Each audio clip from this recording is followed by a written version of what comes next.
Hello दोस्तों, स्वागत है आपके अपने YouTube channel study MCQ 1M पर। चलिए तो आज हम देखने वाले हैं केमिस्ट्री का प्रश्न। ये जो प्रश्न है ये सामान्य विज्ञान SK झा बुक से हैं और ये वही प्रश्न है जो NCERT बेस्ड है, यानी NCERT का जो क्वेश्चन है क्लास 6 से लेकर 10 तक जो NCERT एग्जाम्पलर में भी है वो प्रश्न है SK झा की बुक से। तो चलिए इसे हम प्रश्न को देखते हैं। अगर चैनल पे अभी तक भी आप नए हैं तो सब्सक्राइब कर लीजिएगा। आपको इस प्रकार की जो भी और प्रश्न होंगे जो बुक में है सारा हम एक एक करके देखते चलेंगे। चलिए शुरू करते हैं। सबसे पहले ये क्लास 6 का है, ये रसायन शास्त्र यानी केमिस्ट्री का है। वन लाइनर है। प्रथम क्वेश्चन है, प्रथम कृत्रिम रेशा है तो ये है नायलॉन। अगला प्रश्न है, किस पदार्थ से बने कपड़ों में जीवंत रंग एवं चमक होता है तो रेशम में। किस पदार्थ से बने कपड़ा में जीवंत रंग एवं चमक होता है तो रेशम में। जूट के किस भाग से जूट फाइबर प्राप्त होता है तो ये तना से। जूट के किस भाग से जूट फाइबर प्राप्त होता है तना से। अगला है, रेशा की प्राप्ति कपास के किस भाग से किया जाता है फूल से। रेशा की प्राप्ति कपास के किस भाग से किया जाता है तो फूल से। कपास की खेती की जाती है काली मिट्टी पर। कपास की खेती की जाती है काली मिट्टी पर। कपड़ा प्राप्त करने का क्रम है तो कपड़ा प्राप्त करने का क्रम है फाइबर, यार्न, उसके बाद कपड़ा। कपड़ा हम प्राप्त करते हैं पहले फाइबर यानी धागा के रूप में होता है, फिर फाइबर, धागा से भी पहले फाइबर होता है, उसके बाद यर्न मतलब धागा बनता है, उसके बाद कपड़ा बनता है। अगला है, किस द्रव में लोहे का कील अपना चमक खो देता है तो शीतल पेय में। किस द्रव में लोहे का कील अपना चमक खो देता है शीतल पेय में। अगला प्रश्न है, शर्करा जल में होता है तो ये पूर्णतः घुलनशील होता है। शर्करा जल में होता है पूर्णतया घुलनशील। अगला प्रश्न है, सेफ्टी पिन बना होता है तो ये बना होता है स्टील एवं प्लास्टिक का।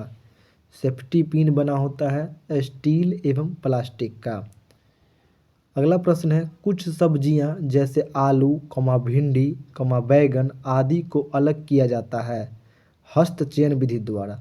कुछ सब्जियां आलू, भिंडी, बैगन आदि को अलग किया जाता है हस्तचयन विधि द्वारा।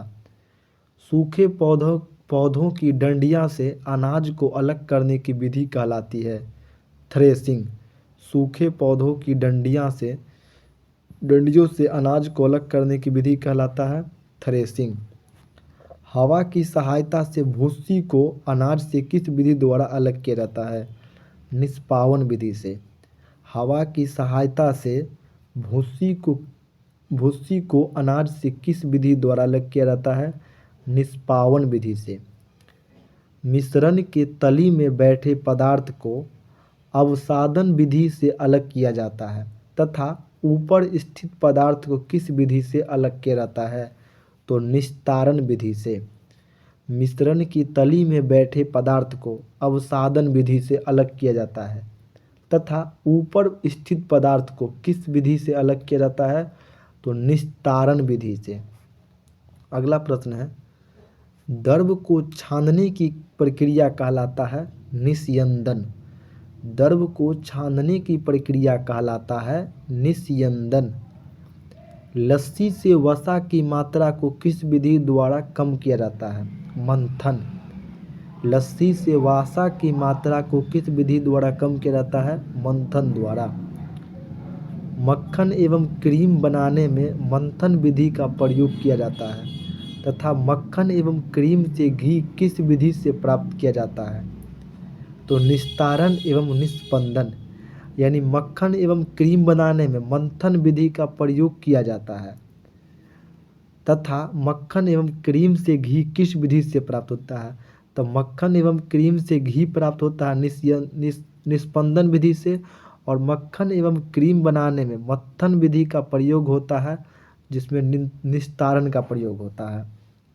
अगला है पानी एवं CuSO4 के विलयन से कॉपर सल्फेट को अलग किया जाता है वाष्पीकरण विधि द्वारा।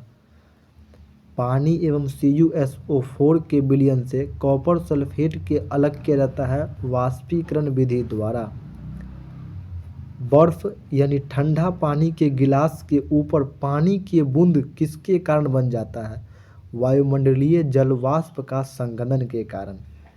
बर्फ पानी के गिलास के ऊपर, यानी देखते होंगे जो भी ठंडा पानी के गिलास है उसमें देखते होंगे कि ठंडी साधारण से दिन में अगर आप रात में अगर एक गिलास में अगर पानी भर दें ठंडा बोतल में पानी में या गिलास में, तो देखिएगा कि सुबह में गिलास के ऊपर से भी जैसे होता है ना पसीना टाइप पर, इंसान को पसीना होता है ना थोड़ा थोड़ा ऊपर आता है, तो उस प्रकार गिलास में भी पसीना आ जाता है।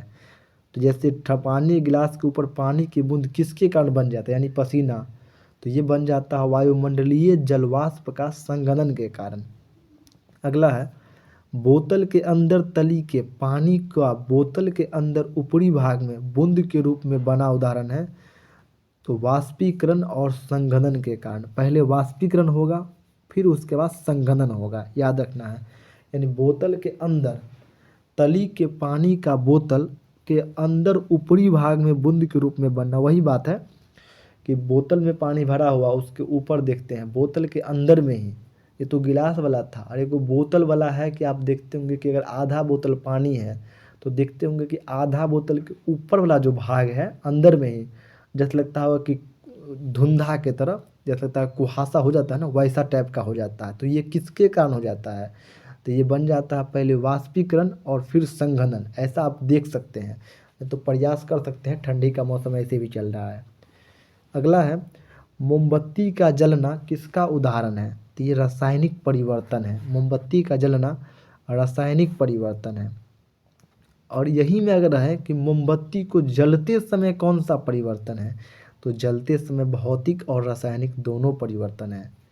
चपाती का बेलना एवं सेकना किस परिवर्तन का उदाहरण है? तो भौतिक एवं रासायनिक दोनों, क्योंकि चपाती का बेलना भौतिक और रासायनिक दोनों परिवर्तन है। अगला है पुस्तक के पृष्ठ को बनाने में पानी की कितनी मात्रा आवश्यकता होती है? तो 2 गिलास। पुस्तक के एक पृष्ठ को बनाने में पानी की कितनी मात्रा आवश्यक होता है? 2 गिलास। बादल उदाहरण है हवा में तैरते पानी की छोटी छोटी बूंद। बादल उदाहरण है हवा में तैरती पानी के छोटी छोटी बूंद। पर्वतारोही अपने साथ ऑक्सीजन इसलिए ले जाते हैं क्योंकि ऊंचे पहाड़ों पर ऑक्सीजन की कमी होती है। पर्वतारोही अपने साथ ऑक्सीजन इसलिए ले जाते हैं क्योंकि ऊंचे पहाड़ों पर ऑक्सीजन की कमी होती है। अगला प्रश्न है वायुमंडल में सर्वाधिक मात्रा में पाया जाता है? तो वायुमंडल में सर्वाधिक मात्रा में एन पाया जाता है, यानी नाइट्रोजन पाया जाता है। ब्रह्मांड में सर्वाधिक मात्रा में पाया जाता है H2 यानी हाइड्रोजन। ब्रह्मांड में हाइड्रोजन। सूखी मिट्टी को पानी में डालने पर बुलबुले कहाँ से आता है? तो मिट्टी में उपस्थित वायु के बाहर निकलने के कारण। सूखी मिट्टी को पानी में डालने पर बुलबुले कहाँ से आता है? तो मिट्टी में उपस्थित वायु के बाहर निकलने के कारण। अगला प्रश्न है क्लास 7वां का प्रश्न है रेशम की रेशा प्राप्त होता है कोकून से। रेशम की रेशा प्राप्त होता है कोकून से। अगला प्रश्न है प्राकृतिक अम्ल क्षार सूचक है? तो हल्दी, लाल गोभी का पत्ता, परटूनिया का पत्ता, गुलहड़ का फूल, लिटमस आदि। प्राकृतिक अम्ल क्षारक सूचक है हल्दी, लाल गोभी का पत्ता, परटूनिया का पत्ता, गुलहड़ का फूल, लिटमस आदि।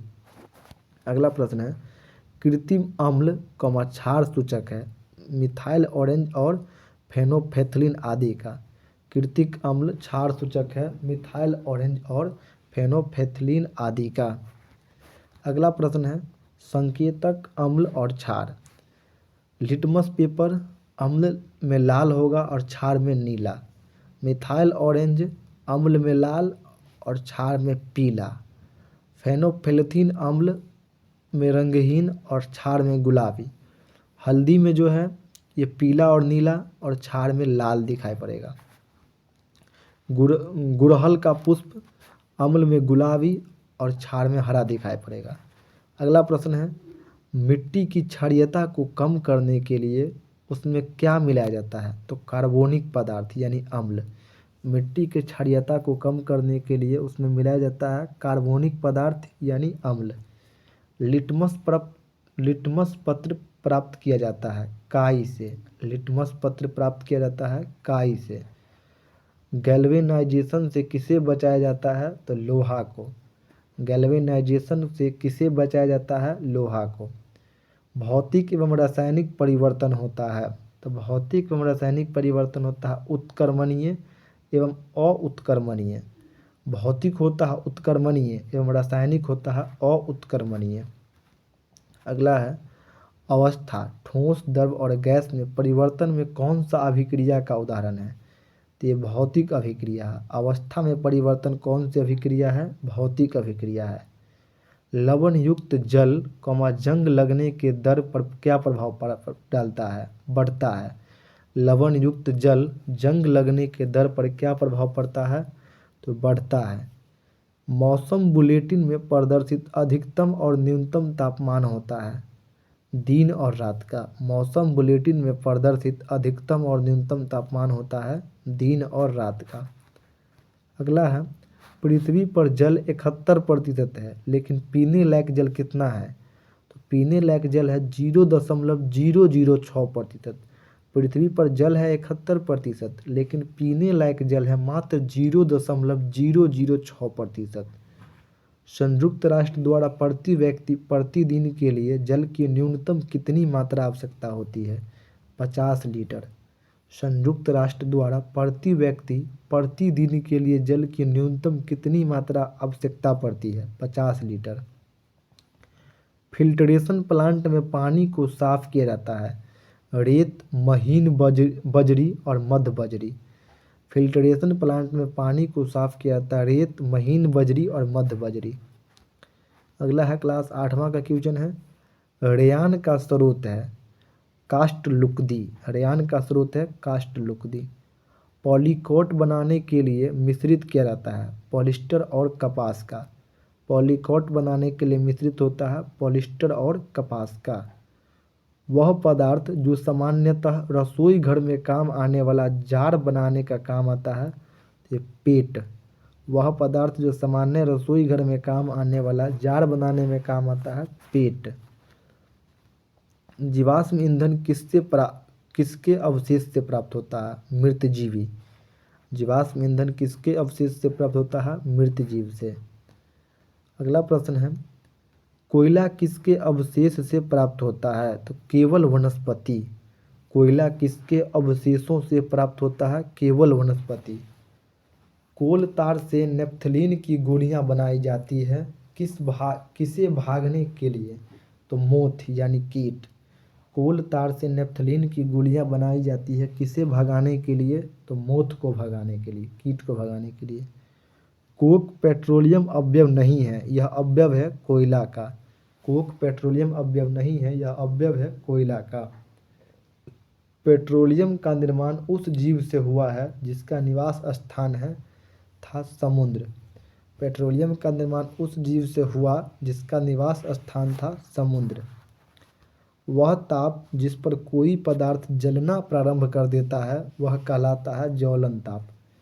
वह ताप जिस पर कोई पदार्थ जलना प्रारंभ कर देता है वह कहलाता है ज्वलन ताप।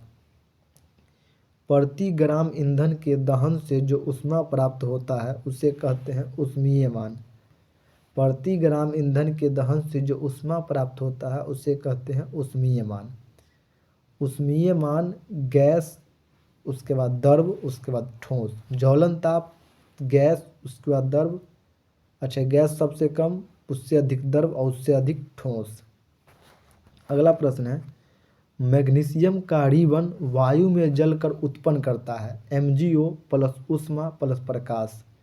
मैग्नीशियम का रिबन वायु में जलकर उत्पन्न करता है MgO प्लस ऊष्मा प्लस प्रकाश। सबसे स्वच्छ ईंधन है सबसे स्वच्छ ईंधन है H2 हाइड्रोजन, सबसे स्वच्छ ईंधन हाइड्रोजन। उपयोग में आने वाला स्वच्छ ईंधन है CNG, उपयोग में आने वाला स्वच्छ ईंधन है CNG। उपजाऊ जमीन का मरुस्थल में बदलना कहलाता है मरुस्थलीय, उपजाऊ जमीन का मरुस्थल में बदलना कहलाता है मरुस्थलीय। जब जैव विविधता और उस क्षेत्र की संस्कृति दोनों का संरक्षण कहलाता है जैव मंडल, जब जैव विविधता एवं और उस क्षेत्र की संस्कृति दोनों का संरक्षण कहलाता है जैव मंडल। वह प्रक्रम जिसमें सभी प्रकार के शुद्ध जल मिलता है आसवन कहलाता है, वह प्रक्रम जिसमें सभी प्रकार का शुद्ध जल मिलता है आसवन कहलाता है। अगला है क्लास 9वां का है, वाष्पन विसरण और गैसों का प्रसार ताप बढ़ने से बढ़ता है, वाष्पन विसरण और गैसों का प्रसार ताप बढ़ने से बढ़ता है। घड़ा का पानी ठंडा होता है वाष्पन के कारण क्योंकि यह प्रक्रिया रुद्धोष्म कहलाता है, घड़ा का पानी ठंडा होता है वाष्पन के कारण क्योंकि यह प्रक्रिया रुद्धोष्म कहलाता है। अगला है सल्फर तथा कार्बन डाइसल्फाइड का मिश्रण टिंडल प्रभाव नहीं दर्शाता है क्योंकि यह समांगी मिश्रण है, सल्फर तथा कार्बन डाइसल्फाइड का मिश्रण टिंडल प्रभाव नहीं दर्शाता है क्योंकि यह समांगी मिश्रण है। भौतिक अवस्था में परिवर्तन लाया जा सकता है ऊर्जा देकर या ऊर्जा निकालकर, भौतिक अवस्था में परिवर्तन लाया जा सकता है ऊर्जा देकर या ऊर्जा निकालकर। अगला है रदरफोर्ड के अल्फा परिकीर्णन प्रयोग से खोज हुआ परमाणु का नाभिक, रदरफोर्ड के अल्फा परिकीर्णन प्रयोग से खोज हुआ परमाणु के नाभिक। किसने परमाणु की तुलना सौर परिवार से किया रदरफोर्ड, किसने परमाणु की तुलना सौर परिवार से किया रदरफोर्ड। एथिलीन एथेनोएट CH3COOH2 के एक नमूने में 2 ऑक्सीजन होते हैं, दोनों ऑक्सीजन परमाणु के समस्थानिक है। एथिलीन एथेनोएट CH3COOC2H2 के एक नमूने में 2 ऑक्सीजन होते हैं, दोनों ऑक्सीजन परमाणुओं के समस्थानिक है। एक संयोजकता वाला तत्व होता है, तो एक संयोजकता वाला तत्व होता है धातु या अधातु, धातु या अधातु। परमाणु मॉडल का क्रम है J Thomson, Dalton, Rutherford, Niels Bohr. परमाणु मॉडल सबसे पहले दिया जे थॉमसन, उसके बाद डाल्टन, उसके बाद रदरफोर्ड, उसके बाद नील बोर, अंत में नील बोर दिया। अगला है ओजोन परत का निर्माण पराबैंगनी किरण से होता है तथा यह समताप मंडल में है, तो इसमें छिद्र का अर्थ होता है O3 परत का पतला होना। ओजोन परत का निर्माण पराबैंगनी किरण से होता है तथा यह समताप मंडल में है, तो इसमें छिद्र का अर्थ होता है O3 परत का पतला होना। कार्बन का सही क्रम है वायुमंडल में CO2, पादप में जैव कार्बन, जंतुओं में जैव कार्बन, मृदा में अकार्बनिक पदार्थ। कार्बन का सही क्रम वायुमंडल में CO2, पादप में जैव कार्बन, जंतुओं में जैव कार्बन, मृदा में अकार्बनिक कार्बन। पहले वायुमंडल, उसके बाद पादप, उसके बाद जंतु, उसके बाद मृदा। बर्फ एवं वायु प्रकृति में होते हैं समांगी, बर्फ और वायु होते हैं समांगी, बर्फ भी समांगी मिश्रण है।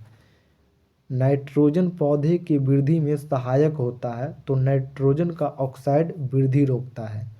नाइट्रोजन पौधा की वृद्धि में सहायक होता है, तो नाइट्रोजन के ऑक्साइड वृद्धि रोकता है। अगला प्रश्न है, ये क्लास 10 का है।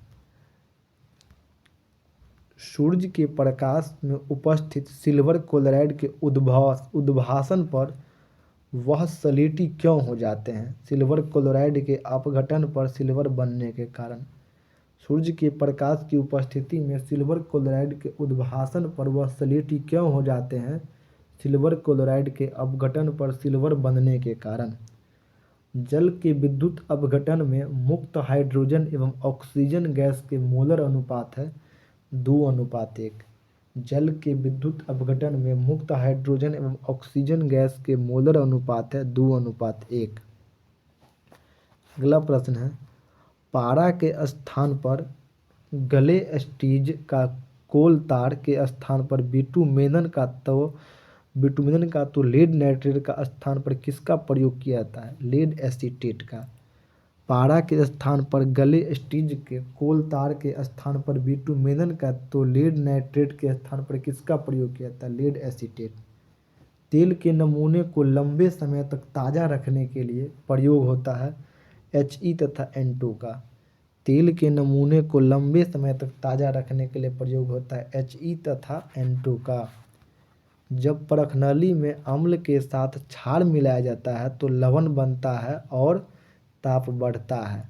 जब परखनली में अम्ल के साथ क्षार मिलाया जाता है तो लवण बनता है और ताप बढ़ता है। NaCl का प्रयोग कच्चे माल के रूप में किसके निर्माण में किया जाता है? धोवन एवं बेकिंग सोडा के रूप में। NaCl का प्रयोग कच्चे माल के रूप में किसके निर्माण में किया जाता है? तो धोवन एवं बेकिंग सोडा के रूप में। अगला है, बेकिंग पाउडर बेकिंग सोडा एवं किसका मिश्रण है? टार्टरिक अम्ल का। बेकिंग पाउडर बेकिंग सोडा एवं किसका मिश्रण है? टार्टरिक अम्ल का। मानव लार एवं मुख अम्लीय एवं इनामेल तथा टूथपेस्ट होता है, क्षारीय। मानव लार एवं मुख अम्लीय एवं इनामेल तथा टूथपेस्ट होता है, क्षारीय। अम्ल को गर्म करने पर अम्लीयता बढ़ता है। अम्ल को गर्म करने पर अम्लीयता बढ़ता है।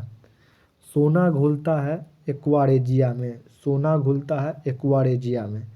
HCl का जलीय विलयन होता है H3O प्लस Cl।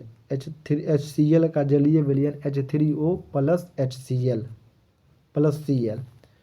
कलोड़ क्षारक प्रक्रम अभिक्रिया है NaCl प्लस H2O बराबर NaOH प्लस Cl2। कलोड़ क्षारक प्रक्रम है NaCl plus H2O NaOH plus Cl2।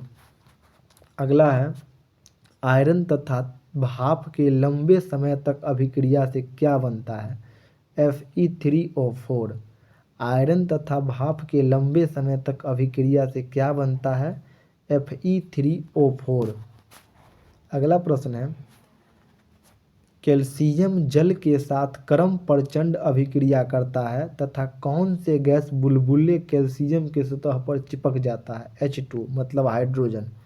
Calcium जल के साथ क्रम प्रचंड अभिक्रिया करता है तथा कौन से गैस के बुलबुले कैल्शियम के सतह पर चिपक जाता है? H2 यानी हाइड्रोजन।